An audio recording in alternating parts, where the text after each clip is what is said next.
Hey Clashers, let's dive into the final equipment ranking before Town Hall 18 is going to drop in the game, because we have by now a couple of hints in the game on when that will be the case.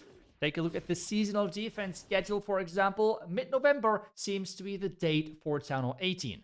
But not just that, we know already as well what type of buildings are going to receive new level based on the supercharged feature. You can see on the bottom right with the supercharge feature that this building is going to lose its supercharge, and they only lose their supercharges, well, when they're receiving a new level, which would be with Town Hall 18. So collectors, gold elixir, dark elixir, the ricochet cannon, the multi-archer tower, the air defense, the multi-gear tower, all of those defenses should get a new level with Town Hall 18, which we know already by now based on the supercharged feature. But today, it's not about Town Hall 18, it is about the equipment. So let's dive into the ranking, and let's kick things off with the Minion Prince, because that hero has received a new epic equipment, and that is the Meteor Staff.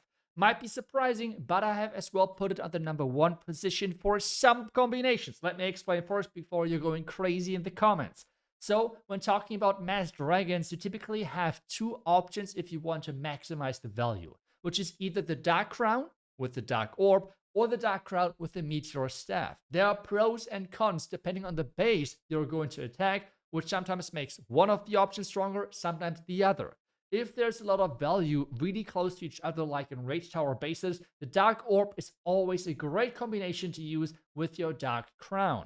But if the base is more spread out, like in Poison Tower bases, you want to have a heavy hitting Minion Prince on the back end, and this is where the Meteor Staff can really carry your attack all the way through in those dragon attacks. You see already a couple as well top dragon players are switching to this double equipment combination, and if you don't like it, you don't have to do it. As I said, it's more base dependent on what type of and what equipment combination is stronger here with the dragons, but both of them are for sure usable. If you want to go a more cheaper option, that would be then the number 2 combination, which is Henchman Puppet with the Dark Orb. It pretty much does what the number 1 combination does, but overall a little bit less effective, which means a little bit less base stats, but overall as well really solid, considering that the difference is not that big, but it's way cheaper because you do not need any starry ore. This is why it's for me the number 2 position.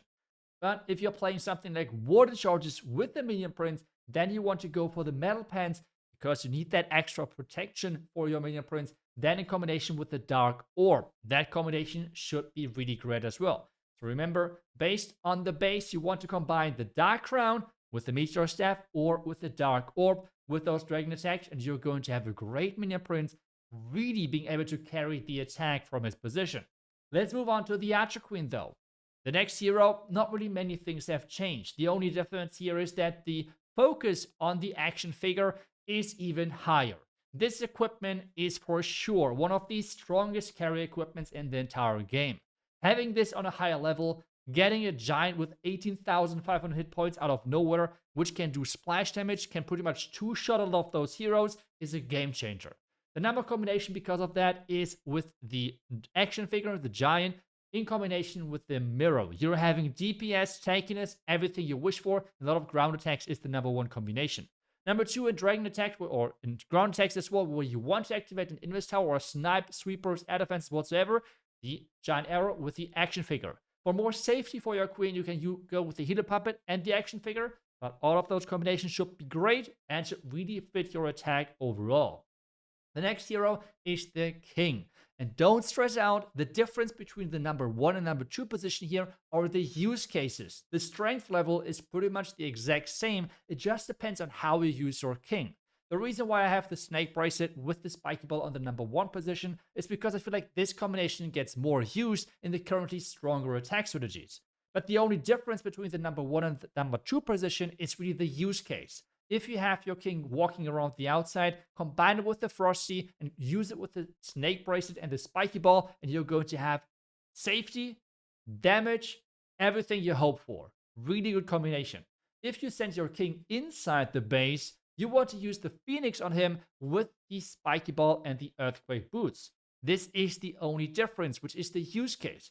Go into the base, Phoenix, earthquake boots, spiky ball. Go around the base, Frosty, snake bracelet, spiky ball. That's the difference. The number 3 position for sure is weaker, but if you want to send your king inside the base, go with the Giant Gauntlet and the Rage Vial. For the Warden, not that many things change, but as well it depends more on the strategy, what equipment combination you want to run.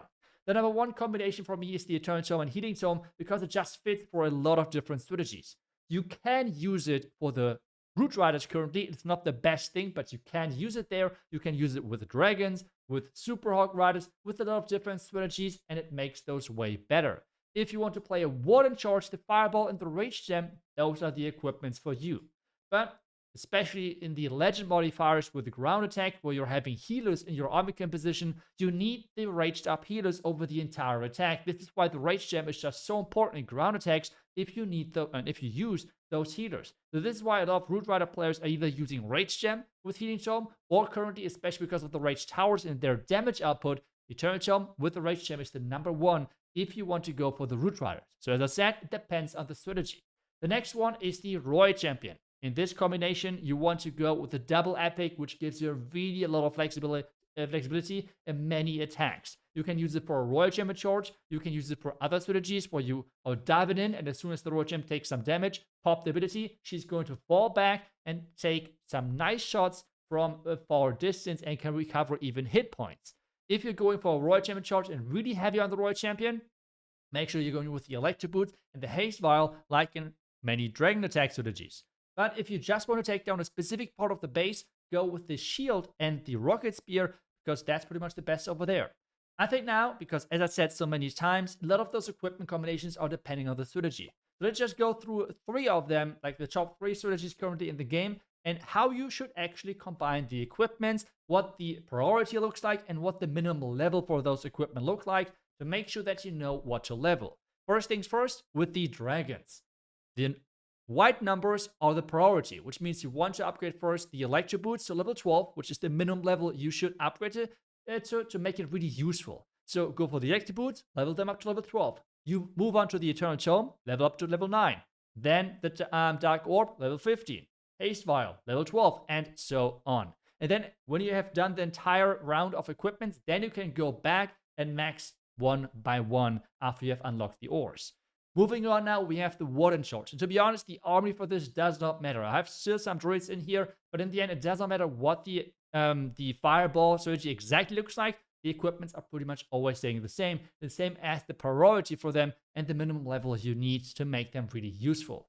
By the way, if you're using, for example, other strategies, the minimum level for those equipments are staying still the same. This is why I'm only using a couple of examples for the strategies, just so you know and are aware of what those levels look like.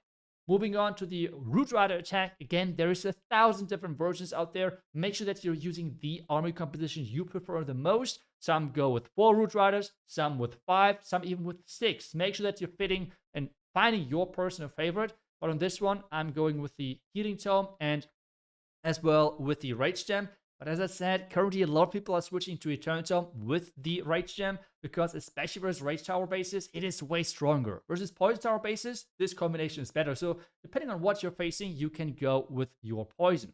But either way, that's it for the video. Let me know if you would agree overall with the ranking or if you would disagree with some of those options. Let me know how you feel about the Meteor Staff. I know that it's kind of like the Snake Bracelet in the beginning when it was released. A lot of people don't really see the value just yet, but I guess time will tell, and you will see maybe that it's actually quite nice and usable. But otherwise, thank you so much for watching for the video. I wish you guys back to home with the next one. Until then, see ya, and bye-bye.